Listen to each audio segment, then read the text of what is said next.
The wrench slipped from my grease-stained fingers and clattered against the concrete floor of my garage. Through the thin walls separating me from the kitchen, I could hear my 16-year-old daughter Judy's voice cutting through the evening air like a rusty blade. "Mom, just take the furniture. Dad'll never fight back. He's a loser. Walter's a real man. He'll protect us." I froze, my hand still reaching for the fallen tool. "Nice to know your kid thinks you're a doormat. Guess I should have skipped those softball games and bought a damn cape instead." Before we dive deeper into this story, I have one small request. Please subscribe, drop a like, comment, and hit that hype button to boost this channel so more people can discover these incredible Reddit stories. My name is Aaron Taylor, and I've spent the last 18 years of my life thinking I was building something solid. A marriage to Kayla, a daughter who looked up to me, a steady job as a mechanical engineer at Midwest Auto Parts. Our house in Millbrook, Ohio, population 8,000 and shrinking, sits on Elm Street like every other blue-collar dream that's slowly rusting away. But dreams, I was learning, have a nasty habit of turning into nightmares when you're not paying attention.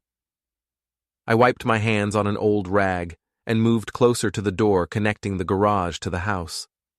Kayla's voice drifted through, sharp and calculating. "Walter says we can move his stuff in this weekend. Aaron works Saturday mornings, so he won't even know until it's done." "What if he freaks out?" Judy asked. "He won't. Your father's too weak to do anything about it. 20 years I've wasted on that man, and what do I have to show for it? A house that smells like motor oil and a husband who thinks a fancy dinner is Applebee's." My jaw clenched. 20 years. 20 years of working double shifts to pay for Judy's dance classes and Kayla's nursing school. 20 years of fixing her car, painting her nails when she was too tired, bringing her coffee in bed every Sunday morning. I'd known something was wrong for months. The late nights studying for her nurse practitioner certification. The new clothes that cost more than my weekly paycheck. The way she'd started looking at me like I was something she'd scraped off her shoe. But Walter Anderson? That flashy piece of garbage who sold used cars and wore gold chains like he was auditioning for a mob movie? The same Walter who'd hit on every married woman in town and bragged about his conquests at Murphy's bar? I pulled out my phone and opened the voice recorder app. If they wanted to plan my humiliation, they could do it on the record. "Did you see his face when I told him I was working late again?" Kayla laughed, and the sound made my stomach turn. "He actually offered to pick me up. God, he's pathetic." "Walter's car is so much cooler than Dad's truck," Judy chimed in. "And he actually has money. Maybe now I can get those boots I wanted." "You'll get whatever you want, honey. Walter takes care of the people he loves." I'd heard enough. My hands were shaking as I stopped the recording and shoved the phone back into my pocket. They wanted to see pathetic? They wanted to see weak? I grabbed my keys from the workbench and headed for my truck. The evening air was crisp, carrying the scent of burning leaves and the distant sound of high school football practice. Normal sounds from a normal town where normal people lived normal lives. Too bad I was done being normal. Walter lived in a development on the other side of town, the kind of place where every house looked exactly the same, except for the color of the shutters. His was the one with the cherry-red Camaro parked in the driveway like a middle-aged crisis on wheels. I parked 3 houses down and walked casually up the street. The neighborhood was quiet, most people inside watching TV or helping kids with homework. I pulled a small knife from my pocket, the same one I used to strip wire at work, and knelt beside Walter's precious car. The front tire hissed as air escaped through the neat slice I'd made. Not enough to cause an accident, just enough to ruin his night. I moved to the back tire and repeated the process, then pulled a piece of paper from my wallet and wrote a quick note. "You break it, you bought it. A." I tucked it under his windshield wiper and walked back to my truck, whistling softly. It wasn't much, but it was a start. The drive home took 10 minutes, but it felt like seconds. My mind was racing, planning, calculating. They thought I was weak? They thought I'd just roll over and let them steal my life? I pulled into my driveway and sat in the truck for a moment, staring at the house where I'd changed diapers, taught my daughter to ride a bike, and made love to a woman who was now planning to replace me with a gold chain-wearing used car salesman. My phone buzzed with a text message. I looked down and felt my blood turn to ice water. Nice try, Aaron. Next time, try growing a pair. Kayla. She knew. Somehow she already knew about the tires. I looked up at the house and saw her silhouette in the kitchen window, phone in her hand, smiling like a cat who'd just caught a particularly stupid mouse. They wanted a villain? Fine. I'd burn the whole damn circus down. Monday morning at Midwest Auto Parts felt like walking through a minefield blindfolded. The factory floor hummed with its usual symphony of grinding metal and shouting supervisors, but underneath it all, I could hear the whispers. Did you hear about Aaron Taylor? His wife's leaving him for Walter Anderson. Poor bastard never saw it coming. I kept my head down and focused on the transmission I was rebuilding, but the voices followed me like smoke. By lunch break, half the plant knew my business, and the other half was making up stories to fill in the gaps. Hey, Aaron! Tommy Kowalski, a kid barely out of high school who worked the assembly line, called out as I walked past his station. My girlfriend wants to know if your wife's friend is single. You know, the one who's been helping her move out? The wrench in my hand suddenly felt very heavy. What friend? The blonde one with the fancy car. She was at your house yesterday with a moving truck. I hadn't been home yesterday. I'd spent Sunday at my mother's house, helping her clean out the attic. While I was being the dutiful son, Kayla had been moving our life apart, piece by piece. Thanks for the heads up, I managed, and walked away before I did something that would get me fired. At home that evening, I noticed the gaps immediately. The good china was gone. The antique clock my grandmother had left me. The leather recliner I'd saved up 6 months to buy. Judy was in the living room, sprawled on the couch that was apparently staying, scrolling through her phone with the kind of focused intensity that teenagers reserve for social media and ignoring their parents. Where's your mother? Out. She didn't look up from her screen. Out where? I don't know. Maybe ask Walter. The casual cruelty in her voice hit me like a physical blow. This was my little girl, the one who used to fall asleep on my chest watching Disney movies, the one who'd made me Father's Day cards with crayon drawings of us fishing together. Judy, we need to talk. Do we? She finally looked up, and I saw Kayla's eyes staring back at me, cold, calculating, already writing me off. Because I'm pretty sure Mom's lawyer is handling all the talking from now on. Lawyer? She smiled, and it was the cruelest expression I'd ever seen on a 16-year-old face. Surprise, Dad. Mom's filing for divorce. She wants full custody, the house, and alimony. Walter says you'll probably have to get an apartment. The room started spinning.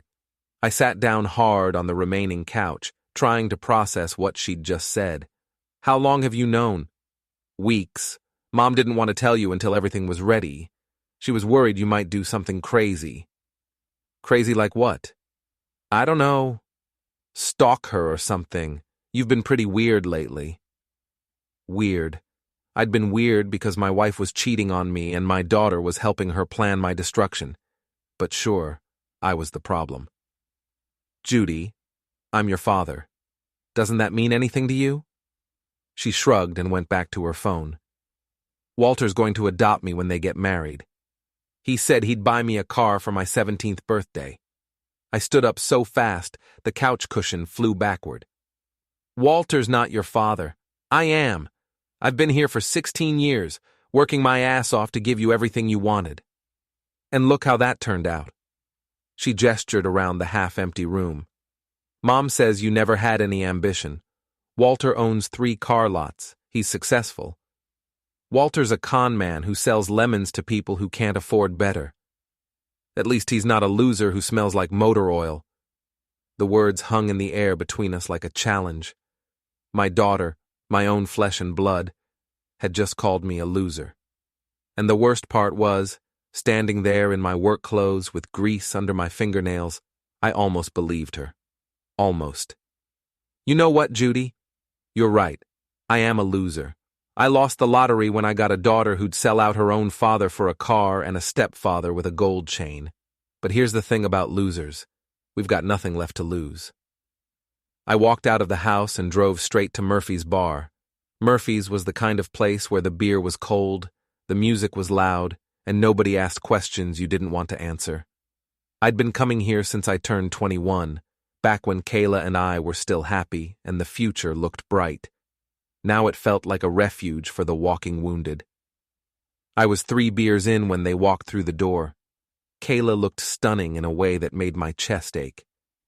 New dress, new haircut, new confidence that came from having a man who could afford to make her feel special. And beside her, like a peacock in a chicken coop, was Walter Anderson himself. Gold chain glinting under the bar lights. Hair slicked back with enough product to waterproof a boat. Smile so wide and fake it could have been painted on. They didn't see me at first. I was tucked into a corner booth, just another shadow in a bar full of them. But then Walter's voice cut through the noise like fingernails on a chalkboard.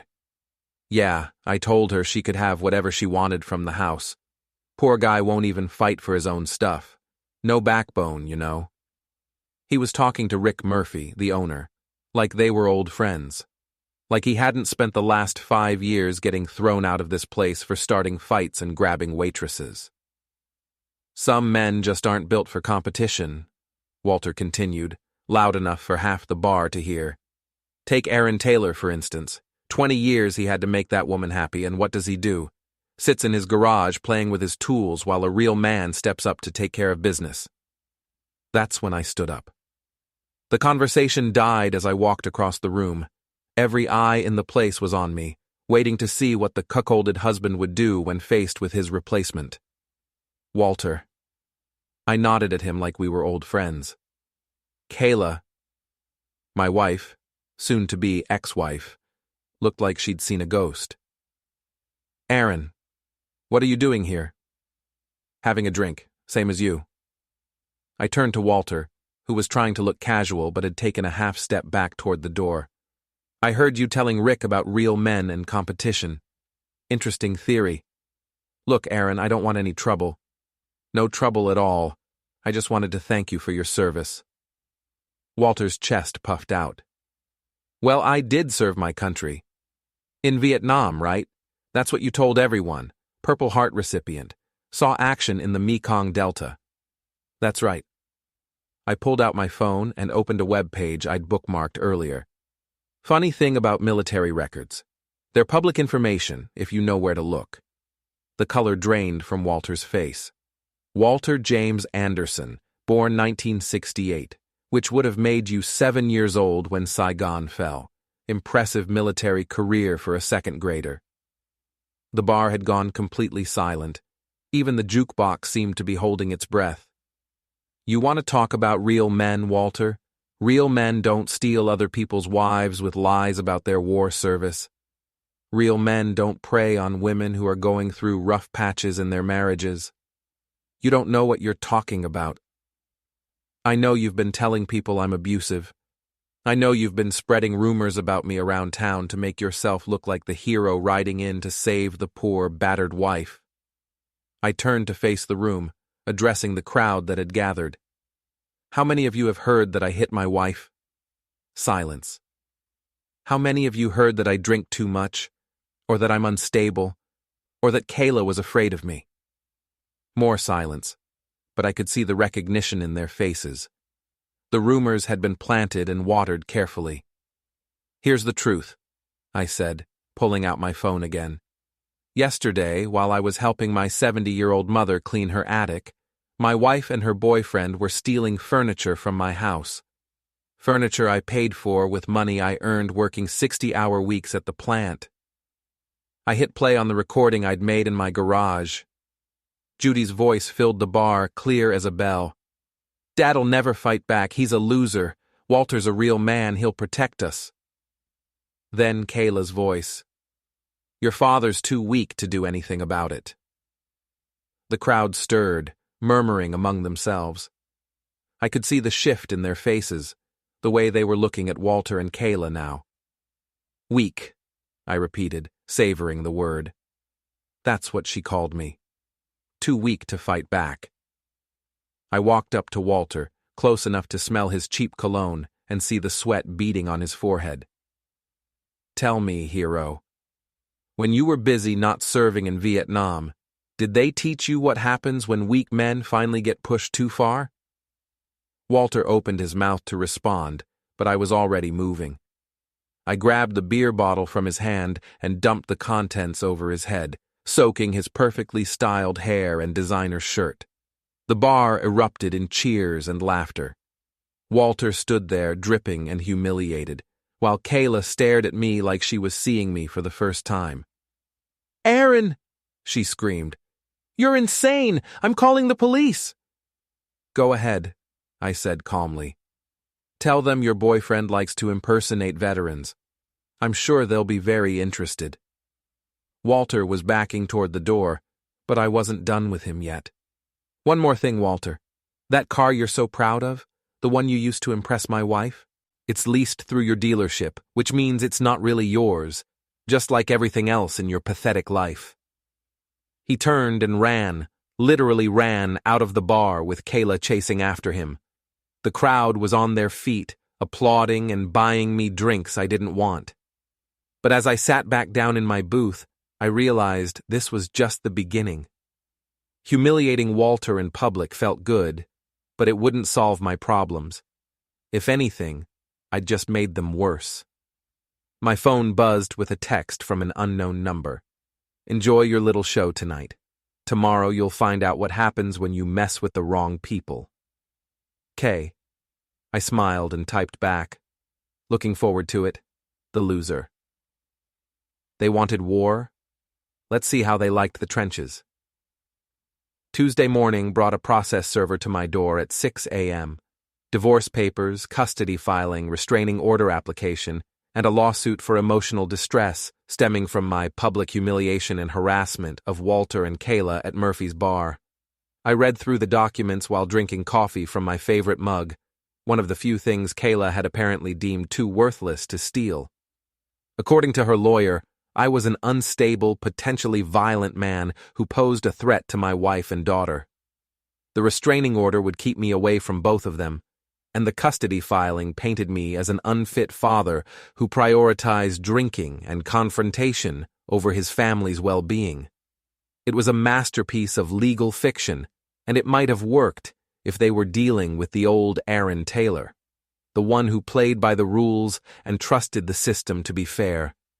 But that Aaron Taylor had died in Murphy's bar the night before, drowned in a puddle of spilled beer and public humiliation.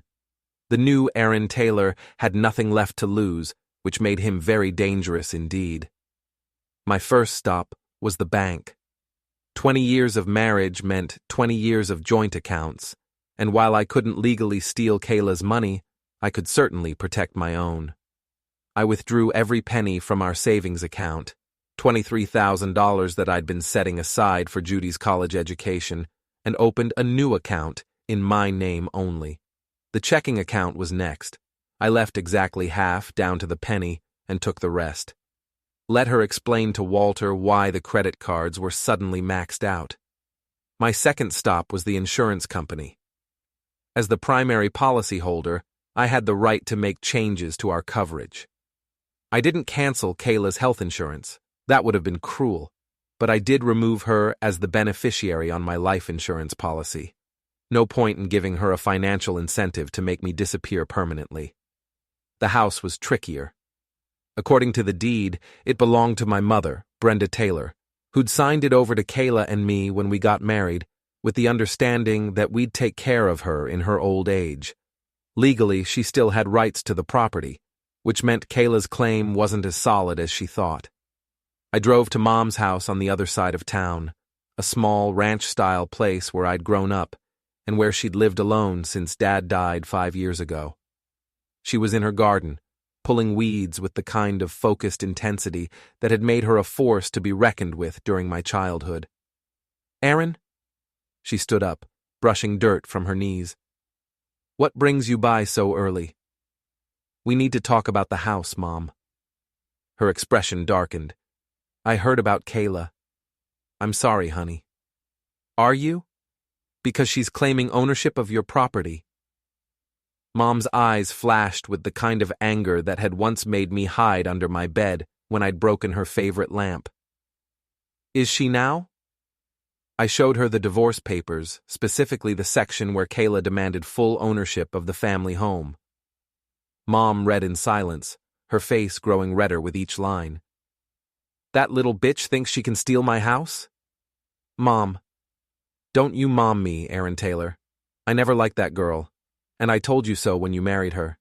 Too ambitious, I said. Too selfish. But did you listen?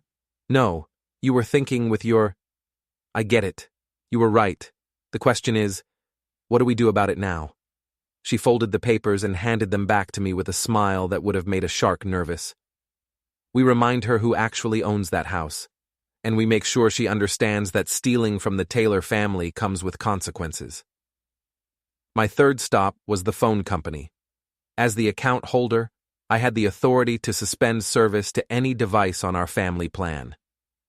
Kayla's phone went dead at exactly noon, right in the middle of what I imagined was a very important call with her lawyer. Judy's phone stayed active, but I changed the restrictions to block social media and messaging apps during school hours. If she wanted to badmouth her father online, she could do it on her own dime. The real masterstroke came when I visited my friend Diego at the computer repair shop. Diego was one of those guys who knew more about technology than was probably legal, and he owed me a favor from when I'd fixed his motorcycle for free. "I need to recover some deleted files from my home computer," I told him, handing over Kayla's laptop. "Family photos, financial records, that kind of thing." Diego raised an eyebrow. "Divorce?" "Messy divorce." "Say no more. Give me an hour." What Diego found in that hour was worth more than gold.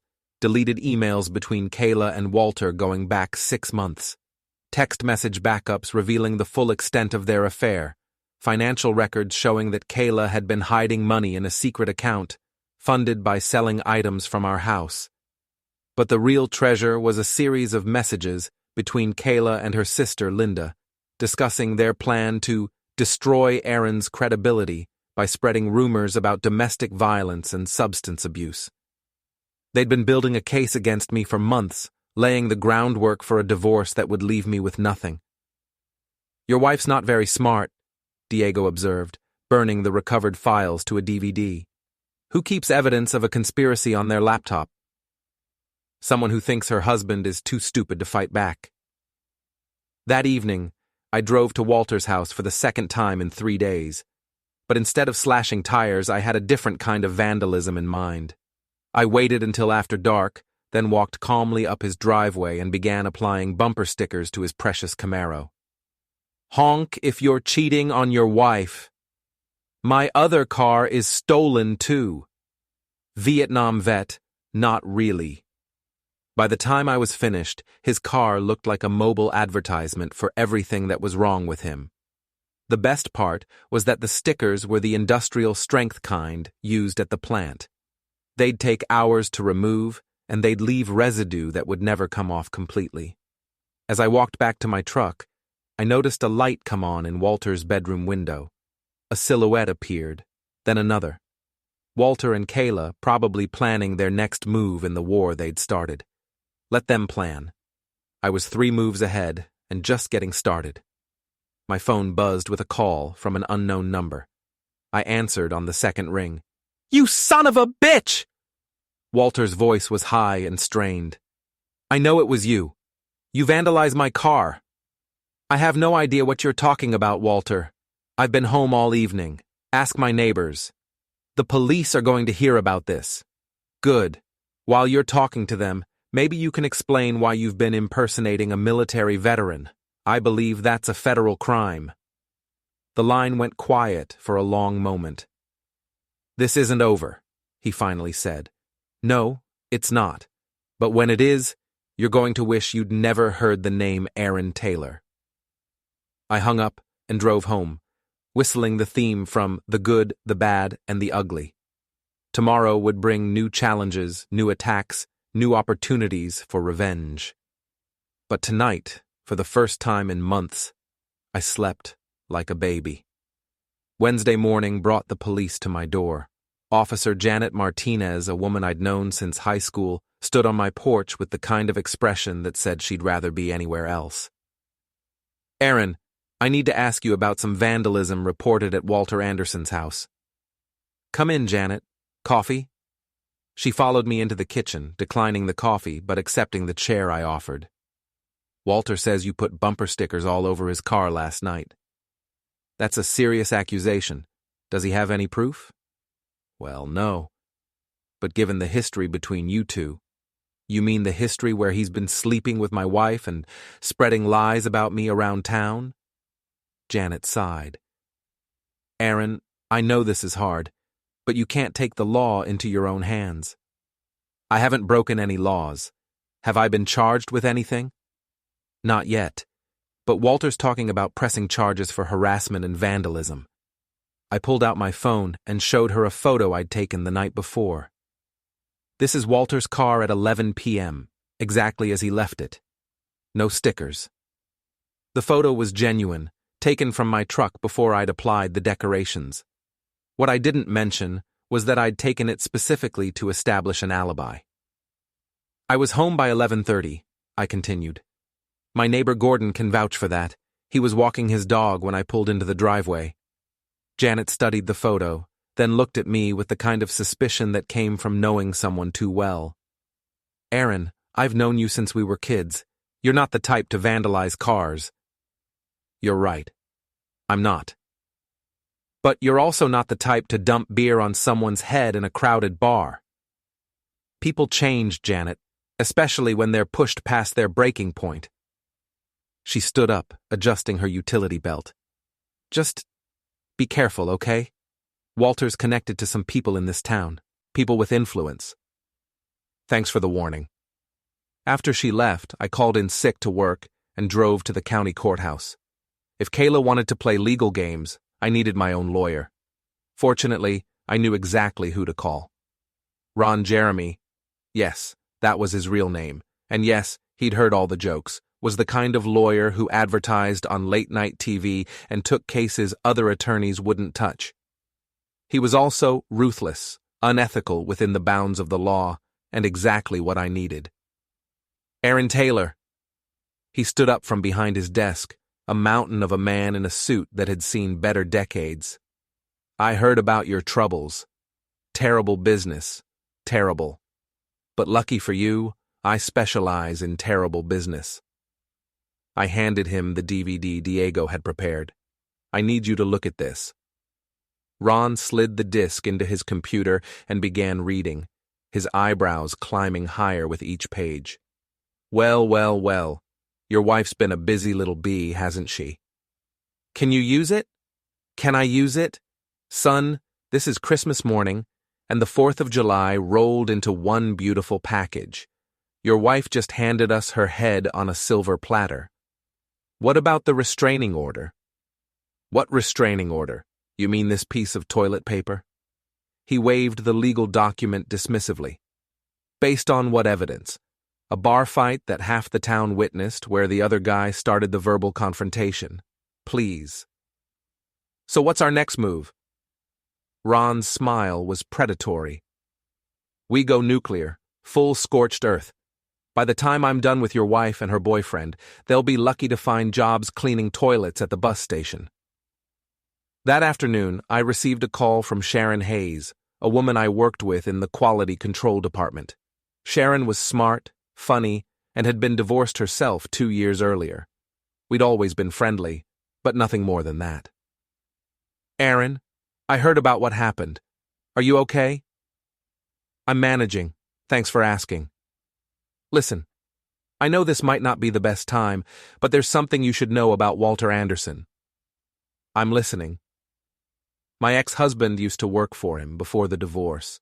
Walter's been running some kind of scam with the car titles, selling vehicles that aren't properly registered, taking loans against cars he doesn't own, that kind of thing." Do you have proof? Maybe. Dave kept some paperwork when Walter fired him. He was thinking about going to the state attorney general, but then we got divorced and he moved away. The papers might still be in storage. Sharon, if you could find those documents, consider it done. That bastard cost Dave his job and nearly got him arrested for Walter's crimes. I'd love to see him get what's coming to him. That evening, I drove to the community center where the monthly town council meeting was being held. I wasn't there for the politics. I was there because I knew Kayla and Walter would attend.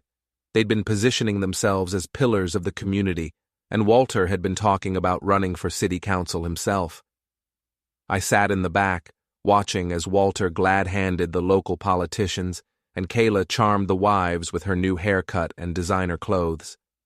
They looked like the perfect power couple, successful and confident, and completely in control of their narrative. They had no idea their world was about to collapse. During the public comment period, I stood up and walked to the microphone.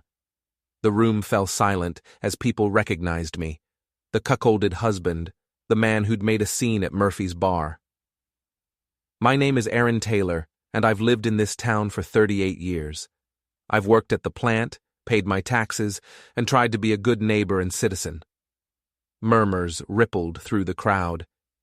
In the third row, Kayla was staring at me with undisguised horror. Recently, my family has been going through some difficulties. My wife has decided to end our marriage, which is her right. But what's not right is the campaign of lies and character assassination that's been waged against me to justify her actions. Walter started to stand up, but the mayor gestured for him to sit down. I've been accused of being abusive, unstable, and unfit as a father. These accusations have been spread throughout our community by people who have their own agenda. Tonight, I want to set the record straight. I pulled out a folder and began reading from the printed emails Diego had recovered. This is a message from my wife to her sister, dated 3 months ago. We need to make Aaron look bad before I file for divorce. If people think he's dangerous, they'll support me when I take everything. The room erupted in whispers and gasps. Kayla had gone pale, and Walter was looking around like a trapped animal. This is another message, dated 6 weeks ago. Walter says we should spread rumors about Aaron drinking too much, make people think he's unstable. I looked directly at Walter. Speaking of Walter Anderson, I think the community should know about his business practices. Sharon appeared at my side, carrying a box of documents. She'd come through, just as she'd promised. These are financial records from Anderson Auto Sales, showing systematic fraud in vehicle financing and title transfers. Mr. Anderson has been selling cars he doesn't legally own and pocketing money that belongs to the bank. Walter was on his feet now, shouting, "This is harassment. This man is stalking my girlfriend and trying to destroy my business." "Your girlfriend?" I smiled. "You mean my wife? The one who's still legally married to me? The one who's been stealing furniture from my house while planning to claim ownership of property that belongs to my mother?" The crowd was buzzing now, people turning to stare at Walter and Kayla, who were both trying to edge toward the exit. "One more thing," I called out, stopping them in their tracks. "Walter Anderson has been telling people he's a Vietnam veteran with a Purple Heart. Military records show he was born in 1968, making him 7 years old when the war ended." That's when all hell broke loose. The crowd turned ugly, shouting questions and accusations at Walter, who was now pushing through the crowd toward the door. Someone yelled, "Stolen valor," and others took up the cry. Kayla tried to follow him, but found her path blocked by angry townspeople who'd bought into their lies and now felt betrayed. "Is it true?" demanded Mrs. Henderson, the mayor's wife. "Did you really plan to steal your husband's house?" "It's not stealing," Kayla protested. "It's community property." "Not according to the deed," my mother's voice cut through the noise. She was standing near the front of the room, having appeared like an avenging angel. "That house belongs to me, and it will until the day I die. You want to steal from me, girl? You better bring an army." The meeting dissolved into chaos. Walter escaped through a side door, But Kayla was trapped in the middle of a crowd that had turned completely against her. She looked around desperately, searching for a friendly face, but found none. Finally, she spotted me standing calmly by the microphone, watching her world burn down around her. "You bastard," she hissed, pushing through the crowd toward me. "You planned this whole thing." "I learned from the best," I replied. "You taught me how to destroy someone's reputation with lies and manipulation. I just decided to use the truth instead." She raised her hand to slap me, but Sharon stepped between us. "I wouldn't do that if I were you, not with all these witnesses." Kayla looked around at the hostile faces surrounding her, finally understanding that she was completely alone. The friends she'd thought she could count on, the people who'd believed her stories about her abusive husband, were all staring at her like she was something they'd scraped off their shoes. "This isn't over," she whispered. "Yes, it is," I said quietly. "You just don't know it yet." She turned and ran from the room, leaving me standing in the wreckage of her carefully constructed lies. The crowd was still buzzing, people coming up to shake my hand and apologize for believing the rumors. But I wasn't done, not even close. The real finale was still to come. Thursday morning brought a knock on my door that I'd been expecting. Kayla stood on my porch, looking like she hadn't slept in days. Her perfect hair was disheveled, her makeup smeared, and her designer clothes wrinkled like she'd slept in them. Behind her stood Walter, but he wasn't the cocky peacock I'd humiliated at Murphy's bar. This Walter looked defeated, scared, and desperate. "We need to talk," Kayla said. "I don't think that's a good idea. Aren't you afraid I might become violent? Isn't that what you told your lawyer?" "Aaron, please, can we work something out?" I stepped aside and let them into my house. The house that legally belonged to my mother, as they'd learned the hard way at the town council meeting. They sat on my couch like condemned prisoners awaiting execution, which wasn't far from the truth. "The state attorney general wants to talk to me," Walter said without preamble, "about the car business. That's unfortunate. You know I could go to prison. I know. And the VFW is talking about filing charges for the stolen valor thing. Also unfortunate." Kayla leaned forward, trying to look contrite. "Aaron, we made mistakes. We hurt you and we're sorry. But we can fix this. We can work together." "Fix what exactly?" "The divorce, the custody thing. We can make it fair." I sat down across from them, studying their faces. Fear, desperation, the dawning realization that they'd picked a fight with the wrong man. "Define fair." 50-50 custody of Judy. You keep the house. Your mother keeps the house. No alimony.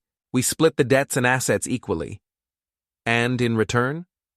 You don't testify against Walter. You don't provide any more evidence to the Attorney General. I pretended to consider their offer. "That's interesting, but I think you're misunderstanding the situation." "What do you mean?" I pulled out my phone and showed them a video that had been taken at the town council meeting. It showed Walter pushing through the crowd, knocking down an elderly woman in his haste to escape. "This has been viewed 12,000 times since last night. The comments are unflattering."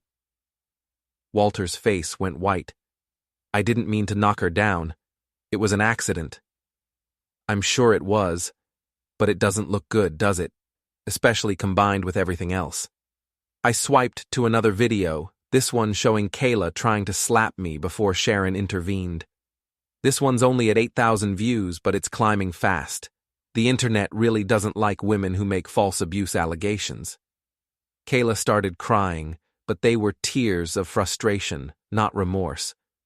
"What do you want from us?" "I want you to understand something. For 20 years I played by the rules. I was faithful, hardworking, and honest. I trusted you, supported you, and loved you, even when you made it difficult." I stood up and walked to the window, looking out at the street where I'd grown up. "You repaid that trust by cheating on me. stealing from me, and trying to destroy my reputation with lies. You turned my own daughter against me and tried to take everything I'd worked for. I turned back to face them. So no, Kayla. I don't want to work something out. I want to watch you reap what you've sown. You can't be serious. Dead serious. Walter's going to prison. You're going to be known throughout this town as the woman who tried to steal from a 70-year-old widow. Judy's going to learn what happens when you bet on the wrong horse. Walter found his voice. You're destroying innocent people. Innocent? I laughed. Walter, you've been running a criminal enterprise for years. You impersonated a military veteran to gain respect you hadn't earned. You seduced a married woman and helped her plan to steal property that didn't belong to her. I turned to Kayla. And you've been planning my destruction for months, spreading lies about me while stealing from me. You involved our daughter in your schemes and tried to turn her into an accomplice. So, where exactly do you see innocence in this equation? They sat in silence, finally understanding that their victim had become their judge and executioner. There is one thing you can do, I said finally. What? Kayla asked eagerly. You can tell Judy the truth, all of it. The affair, the lies, the theft, the false accusations. You can explain to her why her father isn't the villain in this story. And if we do that, then I'll consider not releasing the rest of what I found on your laptop. Kayla's face went white. What rest? I smiled. The messages about Judy's paternity test. The silence in the room was deafening. You remember, don't you? The test you had done when she was 12 because you weren't sure who her father was? The test that confirmed I was her biological parent, despite your hopes otherwise? Walter was staring at Kayla in shock. You told me she might not be his kid. She lied to you, Walter, just like she lied to me, and just like she'll lie to the next man who's stupid enough to trust her. I pulled out a folder and dropped it on the coffee table. DNA results, medical records, and messages between you and Dr. Peterson about keeping the test secret. Judy has a right to know that her mother was hoping she belonged to someone else. Kayla was sobbing now, but I felt no pity for her. She'd made her choices, and now she had to live with the consequences.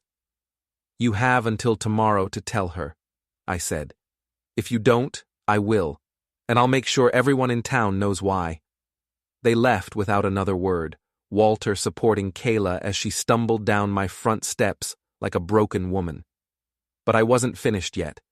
That evening, I drove to Judy's friend's house, where she'd been staying since the town council meeting. I knocked on the door and asked to speak with my daughter privately. She came outside reluctantly, her arms crossed defensively across her chest. What do you want? I want to talk to my daughter. I'm not your daughter anymore. Walter's going to adopt me, remember? Walter's going to prison, Judy, for fraud, stolen valor, and probably a dozen other crimes. He's not going to be adopting anyone. She stared at me, trying to process what I'd said. You're lying. Am I? Check the news. Check social media. Your boyfriend's mother is all over Facebook right now, talking about what a hero Walter is for serving his country. Except he never served anywhere but behind a used car lot. I could see the doubt creeping into her eyes. Your mother lied to you, Judy. She lied to everyone, and she used you to help her do it. She wouldn't. She would, and she did. Tomorrow she's going to tell you the truth about everything, the affair, the theft, the false accusations against me, and when she does, you're going to have to decide who you really are. What do you mean? Are you going to be like her? Someone who lies and cheats and hurts people to get what she wants? Or are you going to be better than that? Judy was crying now, the tough facade finally cracking. I don't know what to believe anymore.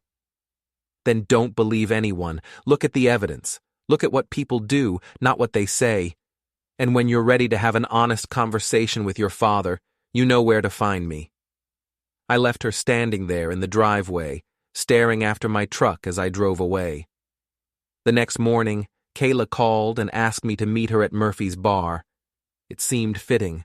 The place where this war had begun would be where it ended. She was sitting alone in the same booth where I'd confronted Walter, looking older and more tired than I'd ever seen her. "I told her," she said without preamble. "All of it? All of it. The affair, the lies, the DNA test, everything." "How did she take it?" "How do you think? She hates me. She hates Walter. She probably hates you too, for destroying the only life she's ever known. She'll get over it. Kids are resilient." Kayla looked up at me with eyes full of pain and regret. "I never meant for it to go this far, Aaron. I wanted something better. Something more exciting than what we had. And now I have nothing. No job, no money, no friends, no daughter. Walter's lawyer says he can't see me anymore because it might hurt his case." She laughed bitterly. "Turns out he's not much of a hero when things get tough." "No, he's not." "So what happens now?" I finished my beer and stood up. "Now you start over. Find a job, find a place to live, and try to rebuild some kind of relationship with your daughter. If you're lucky, maybe someday she'll forgive you." "What about us?" "There is no us, Kayla. There hasn't been for a long time. You made sure of that." I walked toward the door, then stopped and turned back. "For what it's worth, I'm not sorry it ended this way. You showed me who you really are, and I showed you who I really am. Turns out we're both capable of things we never thought possible. Aaron? Yeah? I really am sorry. For all of it. I know you are, but sorry doesn't fix what you broke." I left her sitting there alone, just like she'd left me alone in our marriage for all those months while she planned my destruction. 6 months later, Walter was sentenced to 3 years in federal prison for fraud and tax evasion. Kayla moved to Columbus and got a job as a floor nurse at a hospital where nobody knew her story. Judy came to live with me and my mother, slowly learning to trust her father again. And me? I kept working at the plant, kept fixing things that were broken, and learned that sometimes the only way to win is to be willing to lose everything first. They'd called me weak, pathetic, a loser who would never fight back. They were wrong.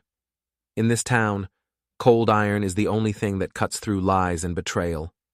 And I was forged from the coldest iron of all.